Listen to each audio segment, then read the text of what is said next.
Garret, you're very welcome to the Scaling Your Business podcast. I'm delighted to have you on as guest number 13. Thanks for having me. Yeah, delighted. Look, Garret, from your LinkedIn profile, I can see that you're CEO, co-founder of ParkOffice and Park P&P, and prior to that, you were the co-founder of Crust Bakery. I'm not going to lie, I've done quite a bit of a deep dive on who you are, what you've done, but rather than me tell the listeners, why don't you take the mic for 30 seconds and give your 30-second spiel? Sure. Firstly, thanks for having me on. My name is Garret Flower, and I'm the CEO and co-founder of ParkOffice. And ParkOffice is a SaaS solution, software as a service solution, that automates and allocates parking spaces for enterprise. So this is an interesting proposition which we developed over the last 5 years, myself and my co-founder, Daniel Paul. And essentially, we work with leading enterprises around the world to sort their parking problems, which is a real pain for employees, as you can imagine, all across the world. So we have clients now all the way from New Zealand to LA on the West Coast, where we hit our milestone recently of 10 Fortune 500s across 8 countries. So it's been a busy few years before ParkOffice. And how we got into the glorious world of parking, we started a company called Park P&P, a solution that is essentially, easiest way to put it is the Airbnb of parking spaces. So you can go to parkpnp.com and list your parking space in front of your home, in front of your hotel or your car park, and you can manage it all through parkpnp.com. We take a small fee from every booking, and we advertise it out to 75,000 drivers across the country. We're the biggest parking marketplace in Ireland with that solution, 24,000 spaces. And we also have a small presence in Belgium and the Netherlands with that. Before that, I set up a bakery, surprisingly enough. When I was just out of college, I qualified as an accountant and from Dublin Business School. And I wanted to start a business, so immediately got into, I introduced myself to another guy, Rob Kramer, who's an Austrian guy, and he was really good at baking. And the first time we met, he brought pastries over, and I said, wow, Rob, these are amazing. Let's sell these. And we managed to scale that company. It's still around today. I exited that in 2018. But we grew to be the largest supplier of donuts in Ireland. We supplied Tesco's nationwide, Applegreens convenience all across the country, Butler's chocolates to Super Values, all the way from Tralee to from Dingle to the north. So we grew that. We had 3 coffee shops in Dublin city centre, Georgia Street, Kildare Street, and Ainger Street, and a catering business online, which supplied offices across the city. So yeah, I suppose if you could term myself, I term myself as more of a sort of an inventor slash innovator. I like to look at industries that I see problems in and jump into it. I had no intention of being in the food industry or parking industry, but seen a massive problem and have created solutions around that. So I've been very fortunate in the last 12 years to do this for a living. And yeah, I couldn't see myself doing it any other way from here on anyway. So very thankful. Yeah, I found once you work for yourself, you never go back to corporate. First off, congrats on the success to date. Those are some really cool milestones that you've hit along the way. I know you mentioned, was it 10 Fortune 500 companies that you've hit as well. And before we jump into ParkOffice and that business, specifically wanted to focus the conversation around hiring and lead generation based off some of the stuff you've put out there. I really want to get to know Garret, or our listeners to get to know Garret yourself. A couple of cool things that I've come across online are, look, you're a dog lover like myself. I can tell from your Instagram. You do love traveling as well. So I feel you on that because I haven't got to travel, and I'm sure you haven't got to travel with all that's gone on. Two cool things stood out to me. Well, 3 actually. First one was your mother was Woman of the Year in Longford. Your granddad was pals with JFK. But the other thing I want to jump into was I noticed quite a few of the people that you have pictures with online, them being your friend Devin Hughes. I can see some mutual connections, Jamie White, and I like one of the things you said is that your surroundings are incredibly important. How important have your surroundings been in your success to date? First off, thanks for doing the research. Yeah, I've been fortunate to have a very interesting mix in my family and upbringing. My mom was Miss Puerto Rico as well, if you want to throw that in there. Wow. My dad was on a motorbike across the world, and from Ireland all the way to New York, and met her in New York, and brought her back to Longford where I grew up. Um, my granddad was a politician, a very famous politician from Puerto Rico, who ran the Hispanic campaign for John F. Kennedy. And in doing that, they became very good friends, and moved to Washington to work on that campaign with him until he was shot and died. But very, very colorful history, which I grew up listening to great stories, great, great people. And I suppose the question about surrounding yourself with other people, and I think it all comes down to mindset, and network is your net worth. I believe that your real value is the people you hang around with, and you're the sum average of the 5 people you spend the most time with. And I've been very fortunate and lucky that straight out of college, you named Devin Hughes there, straight out of college. I was actually running sort of a pre-drinks party business, where I charged a tenner into my apartment in Temple Bar, where you get free drink and free food before you go out to the club. And when I was in college, that was a big thing. Where would people go pre-drinking? And that was quite successful. We had 40 people on average, 2 nights a week, 3 nights a week actually, and it was. And Devin saw me doing it and jumped in on board. And then after college ended, we started our own business together. But similar mindsets, were able to come together and troubleshoot problems and think of solutions quicker than if we were to do it on our own. And I think that's the same with who you surround yourself with. And like my fiance Nasa, like she's super aspirational, wants to improve constantly. And I think if you're surrounding yourselves with people like that, you're setting yourself up with a really strong foundation for the future.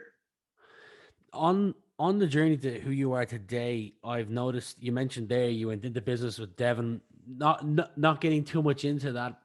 I believe that every venture has their lessons in it. What did you learn from, without naming that business? You can name it if you want to. What did you learn from that?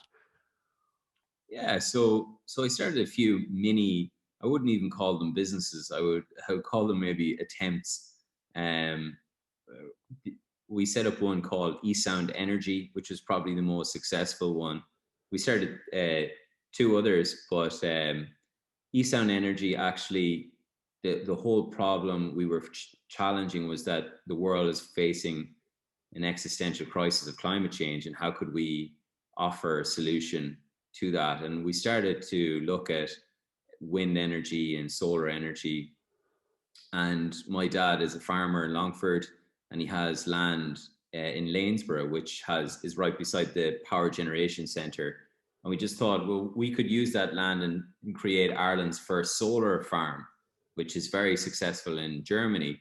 And essentially, it's putting PV panels all across the farm if it's flat, as it was, and you could then sell the power back to the generation centre. And the thinking here was, it's on a peninsula on the bog, and the bog is turning to scree, it's being used up. So the thinking here was we would use ours as a test bed to show the country and the government that this was possible, and then to start buying up the used up bog land and growing growing our own company that way. And what we learned over the year was that you need significant funding and grant aid for renewables, and the government wasn't willing to back solar as a source. They were more focused on tidal and some aspects wind. Even though Ireland receives more daylight hours than every other European country, which is better for the PV solar cells in that there's less variance in the temperature. So if you have really cold, really hot temperature and really cold temperature, like in Germany, where it's a huge provider of solar, that's actually really difficult for the cells. It breaks the cells down and they've more maintenance costs. Whereas in Ireland, the fluctuation is like we kind of have these miserable winters. Yeah. They aren't very cold compared to, you know, minus 20s, etc. And then you have these sort of lukewarm summers, which with the odd speck of a week of sun, you know. So it's actually the daylight hours that cause the energy, and we have more daylight hours overall. So it made a lot of sense, and it's a real lesson for me in business in that, you know, 10 years on, there's German companies looking to invest 500 million in solar in the Midlands, which they've talked to the government about and proposed this. And so you could have the right business idea, but at the wrong time. And I think that's a really important lesson. You know, we went from there to LED lighting. LED lighting has taken over the industry. There's no point in having a non-LED light anymore with 80% savings on your energy costs. However, we moved into LED lighting, brought lots of products over from this company Norabachi in the US, and tried to sell them, and people thought we were trying to scam them. You know, 80% savings up front. I don't believe it. And then the Yeah. recession, global recession hit. Nobody had any money, and we were trying to sell these expensive lights that give them immediate savings. They weren't willing to do that, and that ended the company. So we had right ideas, but at the Yeah. wrong time. And I think that was, you know, we look back on that as fond memories, and we both went our separate ways. And Devin is doing amazing things at Buy Me, For sure. Ireland's biggest grocery platform for same day delivery.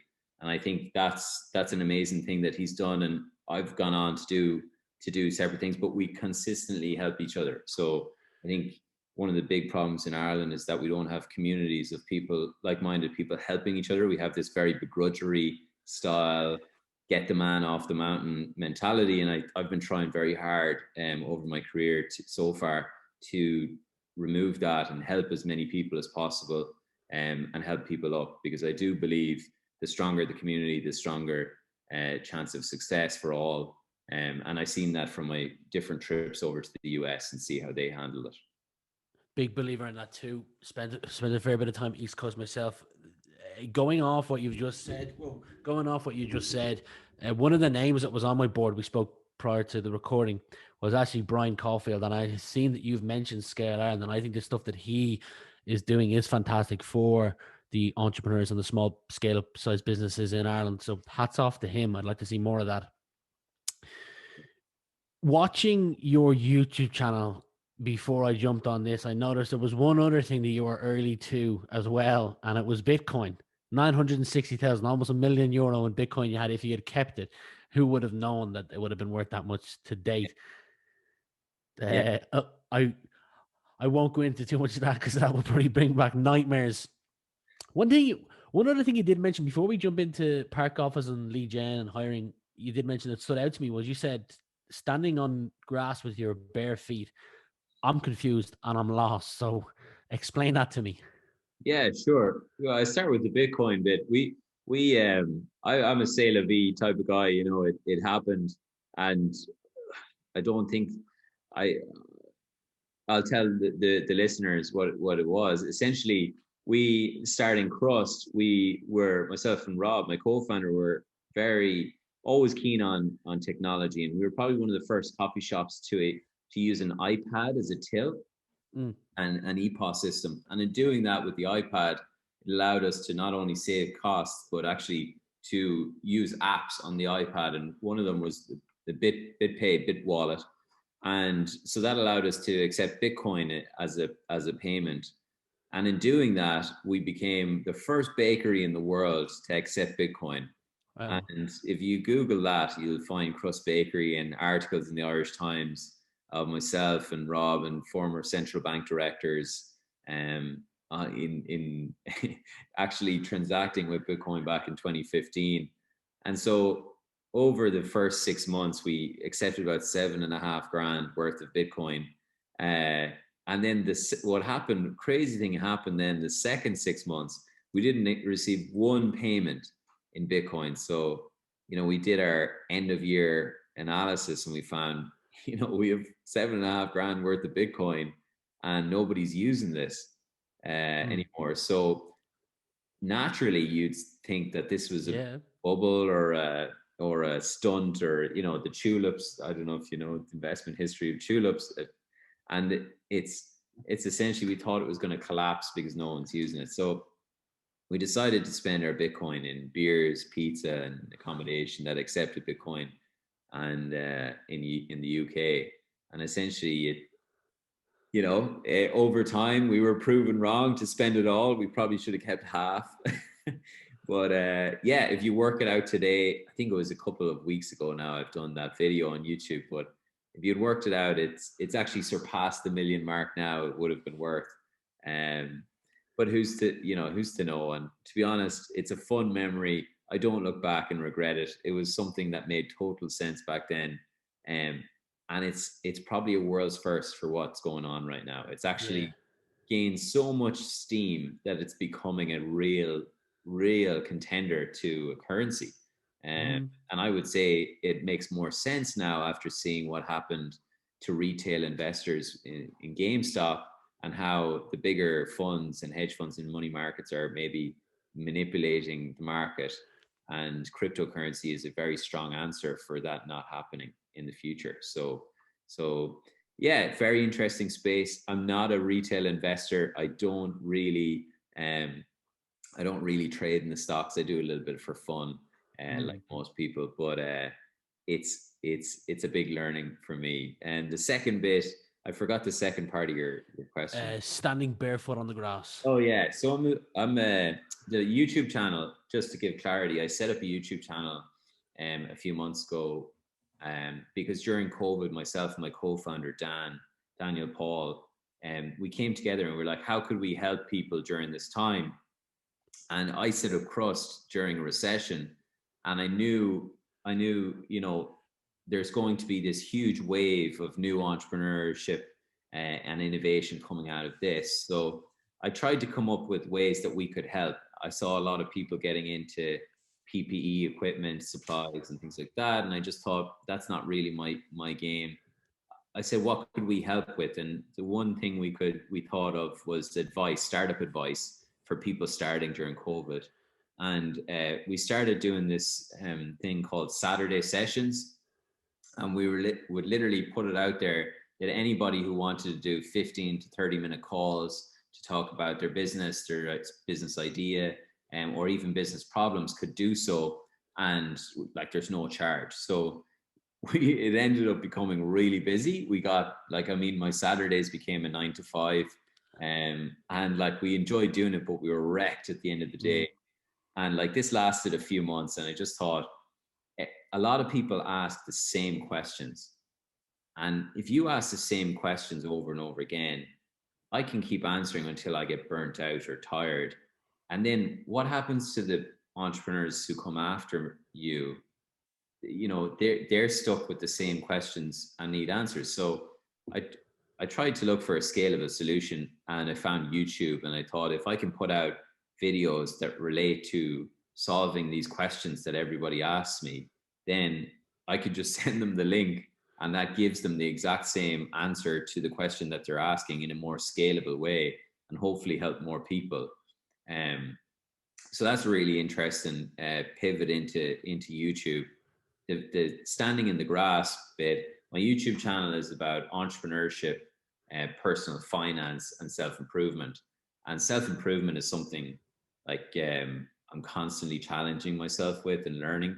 And one of the things is mental resilience and clarity, and learning about mental resilience and clarity. And when you're having a tough day, things aren't going your way, and you're literally staring at the laptop going, this is awful. One of the best things to do is to take a check-in with yourself.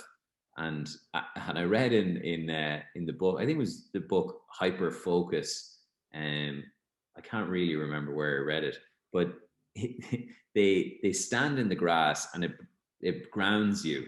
So I went out. Anytime you're having a bad day, like a really terrible day, go out, take off your socks and your shoes, stand in the grass, and you'll actually laugh at yourself, but you'll smile and you'll feel grounded. Do it for, a couple of minutes and just stand there, and like you'll start to come back to yourself, and you'll come back and you think about the problems as not being really that big. It doesn't really affect you, move you. And I think that's really important for people.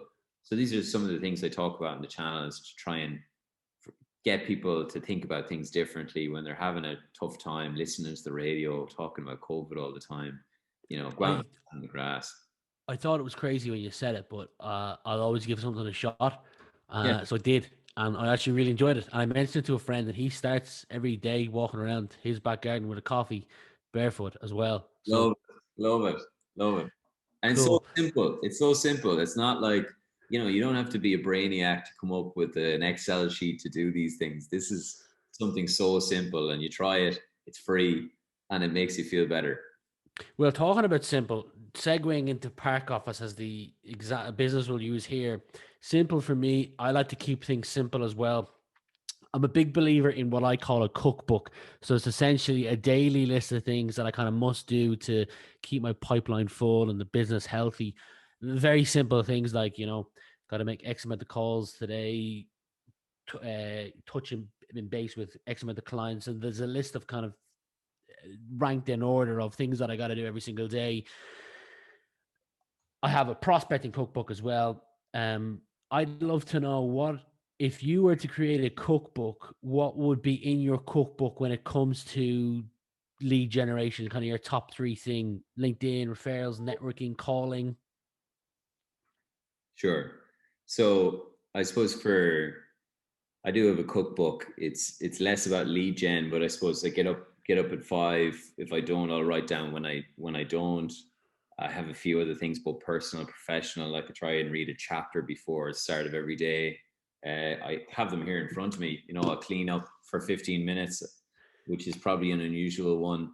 But I read somewhere that if you clean up for 15 minutes a day, your life will be spotless. And it basically is like such a small amount of time, and you just find something to clean up, whether it's your G drive or or the kitchen table or the bedroom.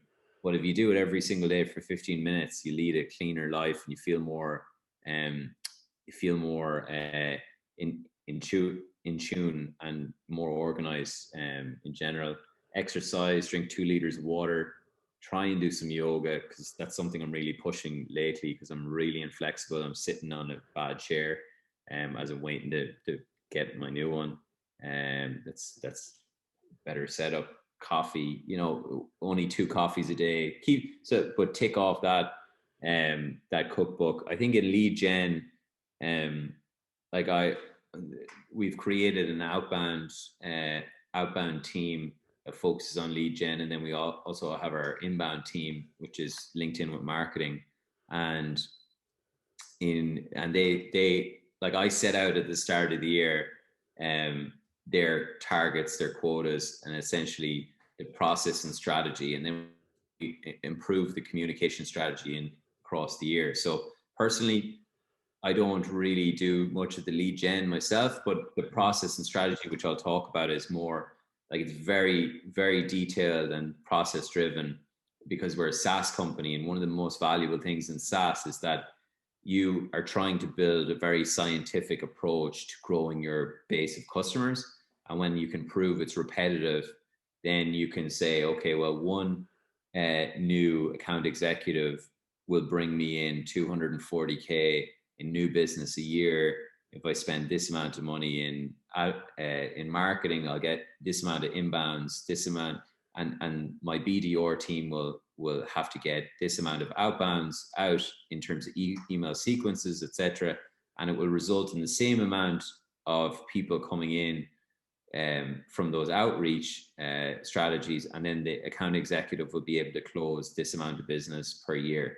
And it's a multitude of many different decisions, lots of different sales collateral and information, but tie all that nicely into your very process driven, um, collateral machine, basically SaaS machine of outbound, inbound, and you should be able to break it down to numbers in your core KPIs for your sales team and cost of acquisition, etc.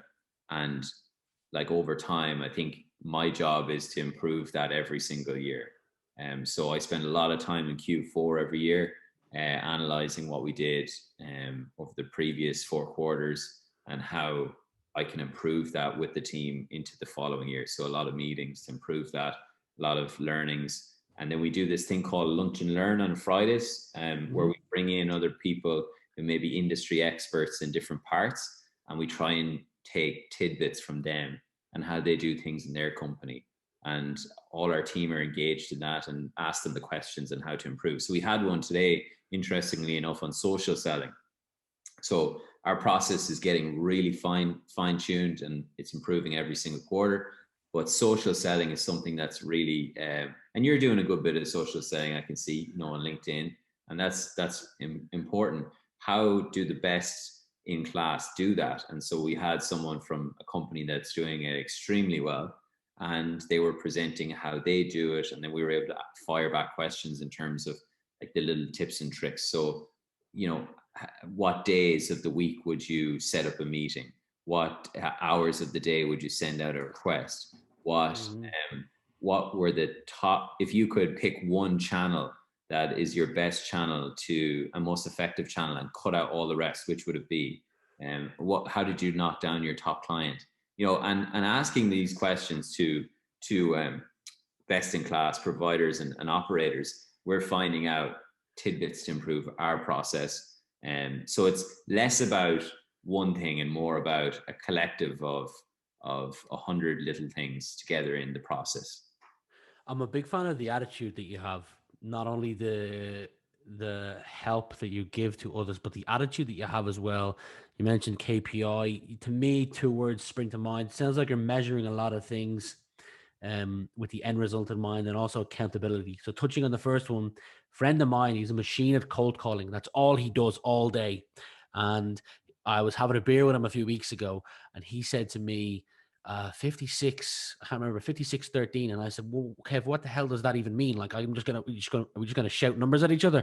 And he said, no, that's how much it's worth every time I pick up the phone. He knew from calculation, every time he picks up the phone, that's how much money he's making. So if he wants to make more money, he just picks up the phone more often. Now, not as simple as that. You got to refine your process. You got to be constantly be learning. You mentioned lunch and learn. Accountability, though, is another word that springs to mind. And as a business owner myself who's exited a previous business, I'm a big fan of accountability. You're one of those people as well. I'd love to know, how do you evaluate whether your performance has met your expectations or not? Like, do you have a day set aside? Have you got a coach? Have you got someone to share it with? How do you confirm whether you've met your expectations? Yeah, that's something I spend a lot of time with, obviously on a year-to-year basis. So I break things down in a decade format. This is going to sound wild, I suppose, in terms of timeline, but I have my life goals, and I break down my decade down into smaller parts. So I have my 10-year plan, then I have my 5-year, and I literally start to break down all of my goals into smaller chunks. And then I have, like, I literally write it out nearly every day, so I'm clued in, because I have a very, very bad memory. And essentially I have my personal goals and my life goals, which just keep me on track. And actually, if you do it like that, it keeps you very much in tune with the decisions you make. And if you're if you're if you're looking for the best way to keep accountable, you look at your goals and you go, okay, will this decision match what I want, who I want to be, and where I want to be in 10 years? And actually gives you a very clear roadmap, not a very clear roadmap, but a pretty clear roadmap to bounce off, different things. I also like to hear about different people and how they keep themselves accountable. Like, reading this book, Your Next 5 Moves, at the moment, by Patrick Bet-David. It's very interesting. He has, I'll just tell you this because it's interesting, but he has he got an artist to paint a picture of all the legends he admires. He calls them dead mentors, and essentially he has everyone from Einstein to Martin Luther King to Ayrton Senna and JFK all painted into a room. Oh, that's a pretty cool picture, that is. And he has it there, so that every time he sits in his office, he looks at them and he goes, would they do what I'm planning to do? And he bounces that off them to keep himself accountable, because he has a big plan and big goal for himself, and he believes he can do it. So he's bouncing it off people he admires and respects, and they keep him accountable, his dead mentors. My live mentors, I keep myself surrounded by people who keep me accountable. My fiance, she's constantly, keeping me on my toes. Then we have people like Devin and other entrepreneurs. My co-founder, Dan, and I, every year we have a sit down where we discuss our personal and business goals and did we hit them.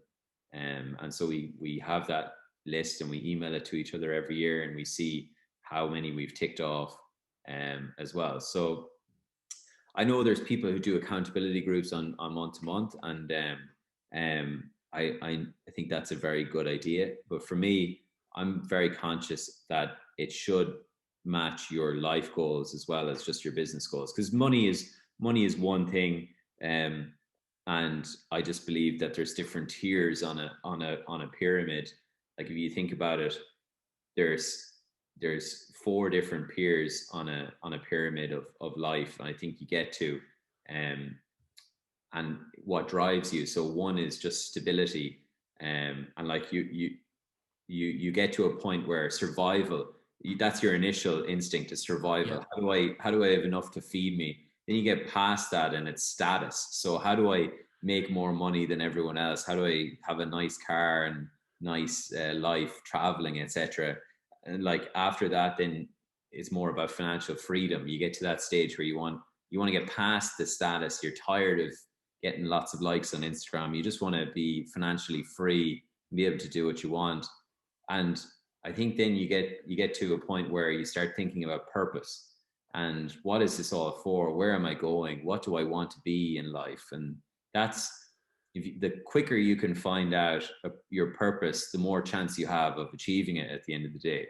And I think if you look at life in those 4 pillars and how you have to go through the tunnel and get past all of those different ones, I think it's important to know what your purpose, try and figure out what your purpose is, which is probably one of the hardest challenges in life. There's definitely a stage there in that peer or tier that you referenced that you see people. I went to a talk on mental toughness once, and it was around the age of like 50 to 55 onwards that people start to give back more, whether it's to charity or just help out in their local community because they've achieved what they want to achieve. There's 2 questions at the end of an interview that I ask, and I always pick one. I always had one on what's the current book you're reading. The reason I have 2 now is because most of the time people reference the current book they're reading halfway through the interview. You've done that already, so I'll save the other question for the end. The last question I want to ask before we get to that is on the topic of hiring. I noticed that you did a video on YouTube on hiring, lessons learned. I found through a study with Harvard Business Review that the cost of a bad hire in SaaS is $250,000 through lost revenue in a year. Sorry. And I'd love to know when it comes to hiring, because you've mentioned you've got AEs and BDRs, an inbound and outbound strategy. What's your initial plan of attack for when you want to hire someone new? Do you have a board of people that you go to? Do you have an external partner? Is it all good feeling? Talk me through, not because I know that you've got a minimum of 3 interviews, but the initial stage of hiring a new AE or BDR. Yeah, it's a good question. So I believe that if they are essentially, it comes down to a multitude of things. So I believe that they first have to fit the company culture and the core values that you have in your company. So I think if you take a step back from a leadership point of view, you should first define what your company core values are before you're hiring people. so our company core values, are ownership, innovation, and self-improvement. So and that's why we have a company that's filled with entrepreneur style uh, people and team members and game changers. I think we have who define, and every year they define those core values, and every month we go through examples of how each member of the team has hit one of those core values over the month. So someone has taken ownership and brought a whole new process to life in the company and excelled with that. Someone has we have a chart where everyone is looking to self-improve on a monthly basis, and they say what the thing is that they're doing, and we try and hold ourselves accountable to that. And then innovation, our pain here is, what are we innovating at? And we'd be very pushy on that. We don't want to just have innovation as a pin on the wall. We want to be accountable to what innovation are we actually bringing? What are we learning? What is new? What is new about this? And just challenge yourselves on that. I think when you have your core values pinned, then you go out to hiring, and you have to source people who are embodying those core values in some way. And then you try and find, like, whether it's through agencies or through LinkedIn or through, any of these different mediums. Even I find people in our company are very good at keeping other people around them who are also in that mindset. So I find one of the first places to start is the network of your team. And we've already hired people who are friends of people who are already in the company, and they perfectly define our core values. And so when you have your core values, you go out to the market, and I think through the interview process, you have to sort of tease out that personality, that experience, and let that show through. And it's their job as well to take ownership of this application and be able to provide reasons that they're a good fit for a fast scaling company. Yeah, yeah, nice. Well, look, last question to wrap things up here is, I'm a big believer in investing in oneself. I've seen the positive returns on it year on year. Straight after this, call at 4 o'clock. My weekly roundup is, we call it Friday Night Fight, but it's essentially an hour of role playing with colleagues where you go back and forth on issues you've had throughout the week, and you role play them out with one another. You mentioned that. I'm just looking at my notes here. You mentioned that you took out a loan to go to Dublin Business School. You invested in yourself. Looking back, lessons learned, and was it a good or bad decision? Oh, it was a brilliant decision. It was a brilliant decision. You should always back yourself. I think sometimes you lose money, but at the end of the day, if you keep backing yourself and investing in yourself, it's a net positive every single time. And you learn. You don't fail. You learn. You don't if you don't if you invest your money in, and you find out that what it wasn't right for you. You learn that, and then you also get wiser to how to identify this before actually spending the money next time. Agreed. Agreed. Awesome. Well, look, thank you very much for your time today, Gareth. It's been an honor to spend 40 minutes with you, and I wish you every success in the future. Cheers. Thanks for having me on.